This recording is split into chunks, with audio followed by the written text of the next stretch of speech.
वयोवृद्ध आजीचा 100वा वाढदिवस समरजितसिंह घाटगेंच्यामुळे झाला अविस्मरणीय। विटेकरी हे सामान्य शेतकरी कुटुंबीय गेले भारावून।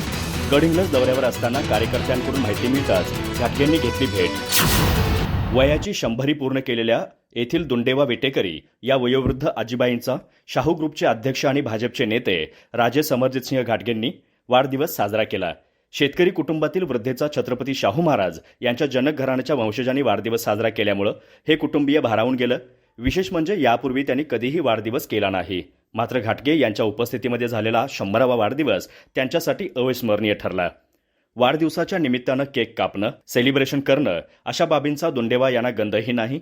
अशा गोष्टी त्यांनी नातवंडांसोबत साजऱ्या केल्या। मात्र खुद्द छत्रपती शाहू महाराज यांच्या जनक घराण्याच्या वंशजांनी वाढदिवस साजरा केलेल्या दुंडेवा आजीने मायेने घाटगे यांना जवळ घेत कुरवाळून आशीर्वाद दिला। गडहिंग्लज विभाग दौऱ्यावर असताना शेतकरी कुटुंबातील दुंडेवा यांचा 100वा वाढदिवस असल्याचं श्री घाटगे यांना कार्यकर्त्यांकडून समजलं। त्यांनी विटेकरी यांच्या घरी जाऊन त्यांची आस्तेवाईकपणे चौकशी केली। आजीबाईसोबत स्वतः केक कापून त्यांना भरवला आणि त्यांना आरोग्यपूर्ण आयुष्यासाठी शुभेच्छा दिल्या। यावेळी त्यांचे चिरंजीव, सून आणि नातवंड आदींसह अन्य कार्यकर्त्यांची उपस्थिती होती।